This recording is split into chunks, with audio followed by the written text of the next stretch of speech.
Hey guys, we're back home now. We went to the flea market in Islamorada today, and while we were there, we thought we would stop by a few places on the way back because we get questions all the time when people come down to visit. They want to know what they should stop and see along the way as they're driving down here. So Laurie and I stopped a few places on the way back, and we want to share those with you, and they're just good places to get out and stretch your legs and see as you're driving down through the Keys. So we're going to take you along with us, show you a few places we like to see.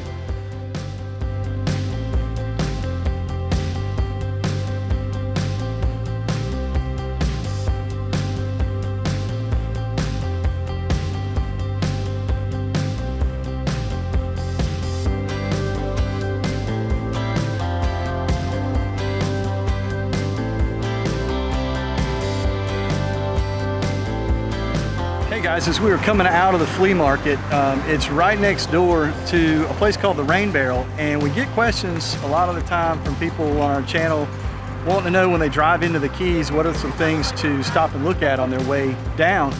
And this is one I always recommend. You can't miss it because it's got that giant lobster on the outside, but it's called the Rain Barrel, and it's an art, I don't know what you'd call it, village, sort of? Our little art village with little tiny shops all kind of back in the mangroves and stuff. Yeah. Maybe they're not mangroves. I don't know. Yeah, They're it's kind of foliage. like a little jungle back in there, and they got all these little, art shops and things, and I mean, some of the coolest artwork you've ever seen. Some of it's, tiki stuff, real cheap, and some of it is super, super expensive, nice, high-end stuff. So anyway, if you're coming down through the Keys, I would recommend the Rain Barrel. I think you can see the sign back there behind me.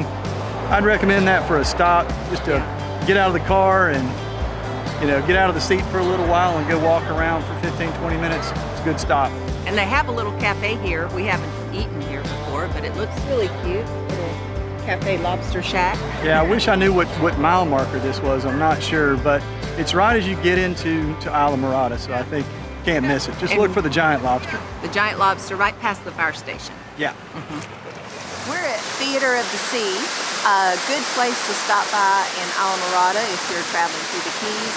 We came down here to Theater of the Sea about 3-4 years ago. 3 or 4 years ago. With our kids, our kind of teenage kids, but they had a ball. We had a really good time, and they got to interact with the sea lion and a dolphin, and it's a great place to come and see. Will you remember how much it cost to get in? I don't. Not really, but I'm sure you could look it up online. So I just went inside and checked ticket prices just so you're up to date on that. So adults are $39.95, kids 11 under are $22.95. Then they have all kind of private tours, 2-hour, 3-hour tours where you have a private guide. They have snorkeling, some other things that you can do here. So this is probably a full day adventure for the family if you stop by here. We really enjoyed it. Good place to stop. We recommend it. Okay, so we're standing here in front of one of my favorite things in the Keys, because I love to eat. And this used to be called Whale Harbor Seafood Buffet. I don't see Whale Harbor on it anymore, so it may just be called Seafood Buffet. But when you're on vacation, you tend to splurge on eating a little bit. And when I splurge on eating, I love for there to be the word buffet after the price.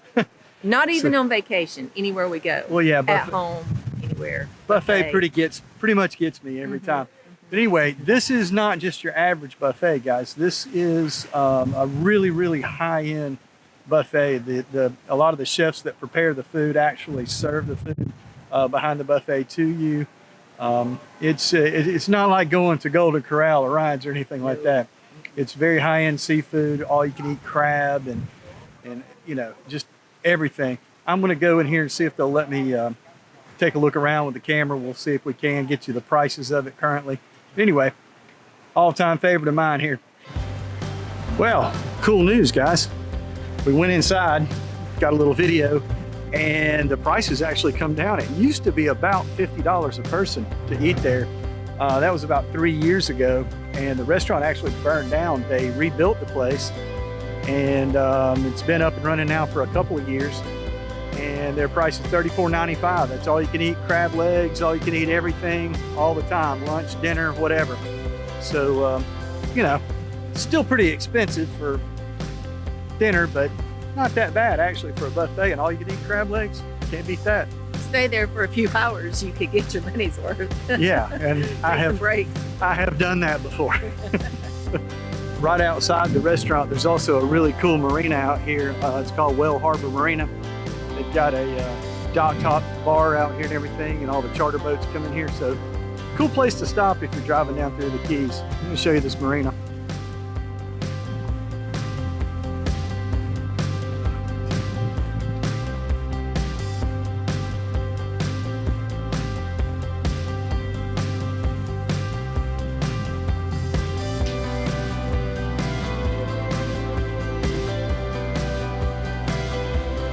Woo, that wind is howling today.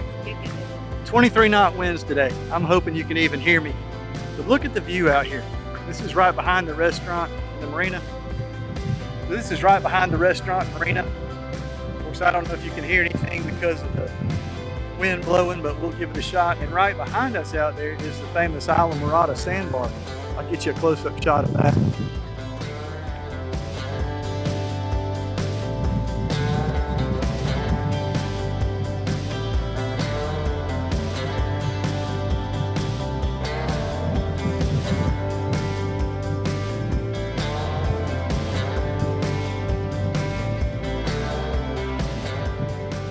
So up on top of the restaurant, they have a bar up there called the Sandbar, and you can sit out and look right out over the ocean, right across Islamorada Sandbar out there. They got big, I don't know, what do you call those big round Outdoor couches, seating things. They're like great big round things that you can lay around, sip on a mint julep, and watch the sunset. So guys, next stop, coming down through the Keys, we're about 1.5 miles from the seafood buffet, heading west down towards Key West. We're still in Islamorada, and we're at the Worldwide Sportsman. Now this is Bass Pro Shops owned, but it's all saltwater gear. So everything you can imagine for saltwater gear is here, and the place is absolutely gorgeous. They've got a big marina out behind it. We're gonna walk around, show some stuff, but this is a really cool stop as well, especially if you're into fishing. This is a must-see thing. Yes, and he bought some new shoes. You have to show him the new shoes. New shoes. New shoes, and he says they're really comfortable and water runs right out of them, right? Yep. So he's really loving those. Just bought them here the other day. Got the shoes here? Yeah. So, yeah, 69 bucks. What a deal. Yay. All right, let's go take a look around.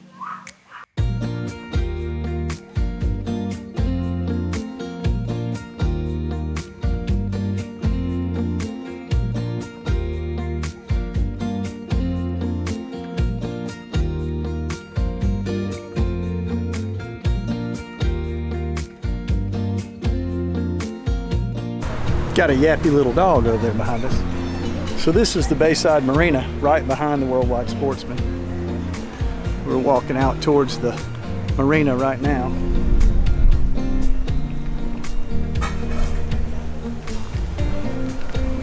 They've also got a restaurant out here behind it, and I'm not even sure. I'll have to look for the name of the restaurant.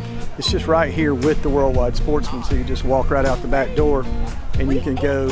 We did eat here. Yeah, and we saw a little, was it tarpon and maybe a shark? Yeah, that's probably what people are looking at. Yeah. We'll go over here and see if we can see some fish in the water.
Ernest Hemingway's boat.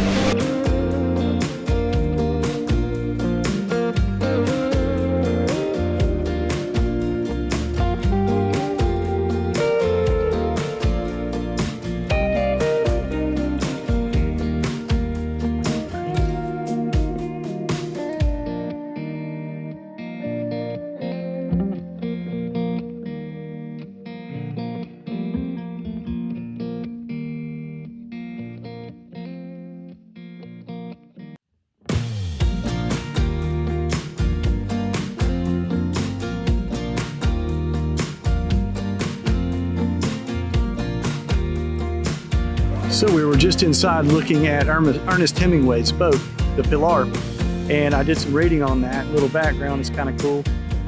That boat Ernest Hemingway had built in 1933. He paid $7,500 for that boat. 38 feet long, sport fishing boat, built in 1933.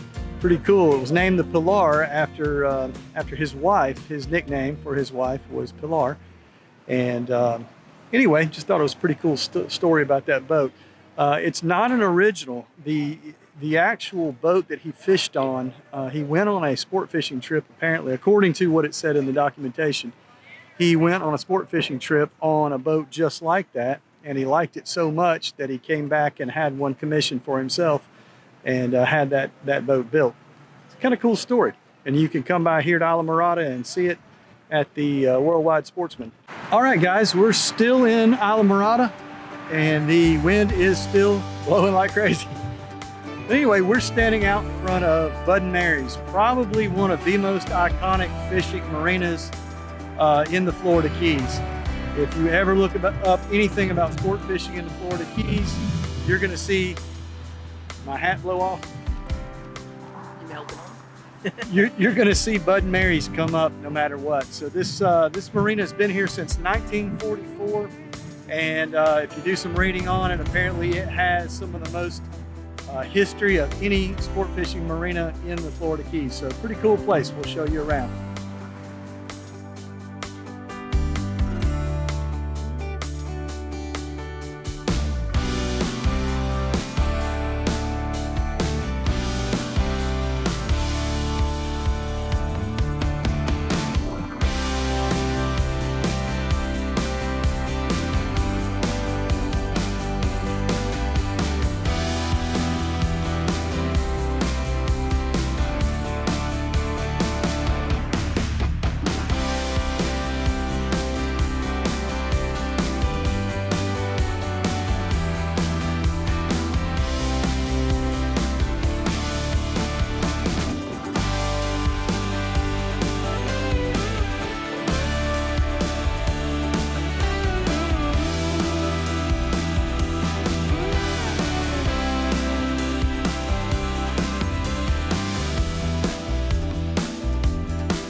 Guys, we were hoping to catch a few boats coming in. There was one boat coming in, and he had a few small yellowtail. So, but you know, I don't think many of the boats are out today. The winds are blowing 23 to 25 knots offshore, and not many of the boats were out today.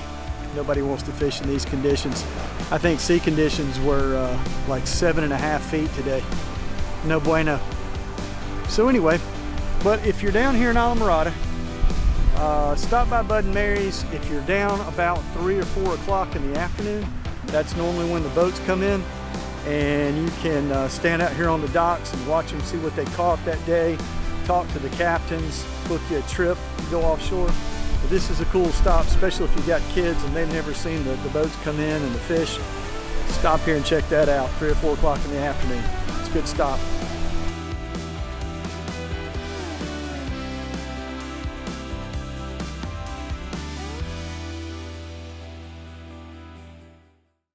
So everybody always says, hey, where's that place you can stop and feed the tarpons? Yep.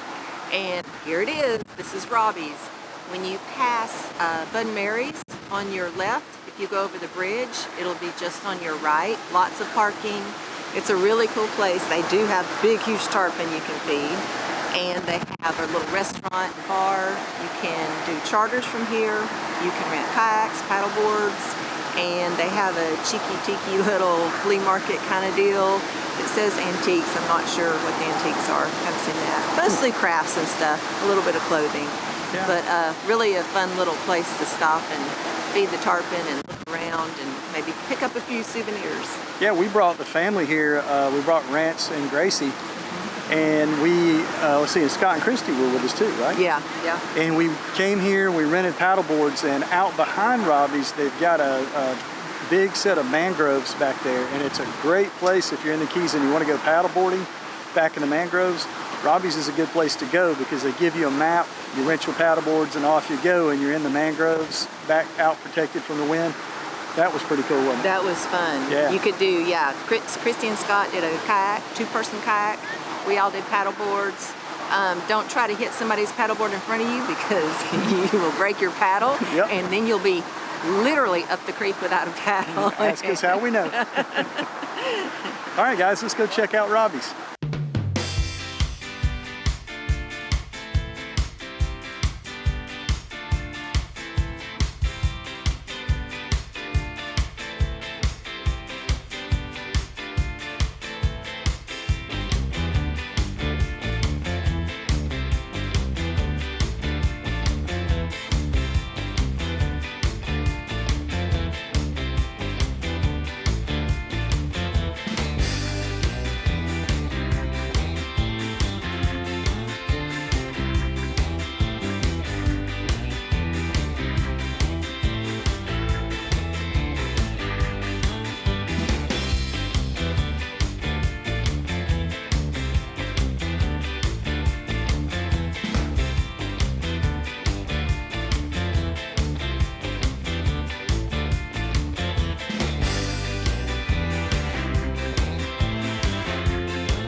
Hey, I hope you enjoyed our tour to Islamorada. We had a great time, loved the flea market and all our favorite places that we shared with you.